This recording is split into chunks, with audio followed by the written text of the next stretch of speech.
Activity का है, how can be separate a mixture of to immiscible liquid. वो liquid जो दोनों एक दूसरे में ठीक से मिक्स नहीं होते हैं, उनको कैसे सेपरेट किया जाए। एग्जाम्पल के लिए, let us try to separate kerosene oil from water using a separating funnel. अब यदि आप केरोसिन ऑयल को एक सेपरेटिंग फनल में डालेंगे, आप या ग्लास में भी डाल के देखेंगे तो क्या होगा, मिक्स करने की कोशिश करेंगे, उसको थोड़ी देर रख दो, आप देखोगे ऑयल जो है ऊपर आ जाएगा, पानी नीचे रह जाएगा, राइट। तो एक सेपरेटिंग फनल होती है जो आपकी लैब में अवेलेबल है। कैसी होती है, देखने में कुछ ऐसी होती है।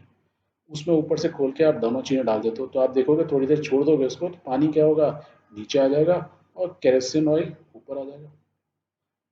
इसके अंदर क्या क्या कंपोनेंट होते हैं समझ लें। तो ये हमारी जो पूरी हुई, that is called separating funnel, because it is the shape of a funnel, funnel की जैसे ही है, राइट। ऊपर केरोसिन आ गया, नीचे वाटर आ गया, क्यों, क्योंकि हमने इसको डिस्टर्ब नहीं किया, कुछ देर तक ऐसे ही हैंग करके रखा होगा। यहाँ पे एक टैप होता है, that is called stopcock. इसको आप थोड़ा सा घुमाओगे तो क्या होगा, धीरे धीरे पानी नीचे गिरने लगेगा। और आपको ये ट्रांसपेरेंट आप देख सकते हो, जैसे ही पानी यहाँ से लेके पूरा निकल जाए तो आप इसको क्लोज कर दो। So what you have done, आपने वाटर को रिमूव कर दिया, केरोसिन खाली इसके अंदर रह जाएगा, kerosene. So let's do it.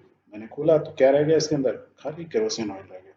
So this is a very simple method of separating to immiscible liquids, right. तो इसके एप्लीकेशन कहाँ कहाँ होते हैं, इसके बहुत सारे एप्लीकेशन होते हैं, हम डे टू डे लाइफ में यूज करते हैं। So to separate mixture of oil and water, अब केरोसिन की जगह कोई और भी हो तो हम वहाँ यूज करते हैं, राइट। इसको हम यूज करते हैं, जैसे हमारे माइंस में से आयरन निकलता है अर्थ से, तो जब हम आयरन निकालते हैं, किस में से निकालते हैं, अर्थ में से जब कोई भी चीज निकालते हैं वी कॉल इट ओर। तो आयरन निकालते हैं from its ore, right. Ore means impure iron, iron react करके बहुत सारी चीजें मिक्स होती हैं, मिट्टी, sand, this that, that is called ore. और उसमें मैक्सिमम परसेंटेज होता है आयरन उस मिट्टी में, राइट। तो उस केस में भी हम दिस सेम मेथड का यूज करते हैं। क्या मेथड होता है, हम एक बड़ा सा फर्नेस लेते हैं, राइट। और उस फर्नेस के अंदर उसको आयरन के जो ओर है उसको मेल्ट करते हैं, करीब 1420 डिग्री सेंटीग्रेड तक। जब मेल्ट करते हैं तो क्या होता है, जो लाइटर चीजें होती हैं वो ऊपर तैरने लगती हैं, उसको बोलते हैं हम स्लैग।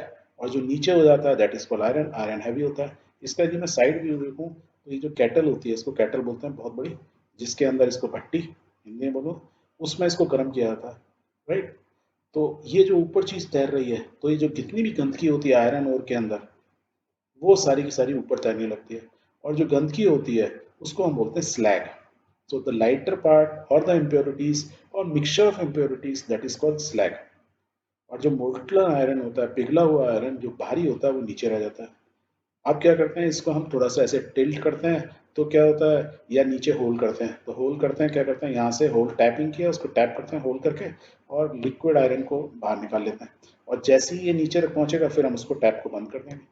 एग्जैक्टली सेम वे में जैसे हमने इस सेपरेटिंग फनल को यूज किया। ये देखने में छोटी है, आप इंडस्ट्री में जाओगे तो एग्जैक्टली सेम वे में the iron ore is separated from its ore, iron is separating from its ore. तो हमने दोनों गंदगी को बाहर निकाल दिया।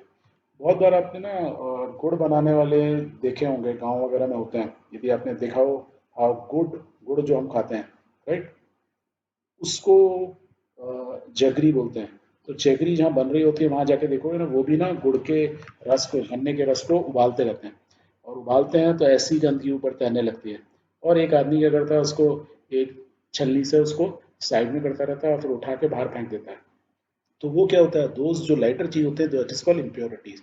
वो सारी इम्प्योरिटीज जितना मैं गन्ने के रस को गर्म करता हूँ, तो lighter things will come up, वो ऊपर फ्लोट करने लगते हैं। और उसको हम बार बार स्कीमिंग करके बाहर निकालते रहते हैं।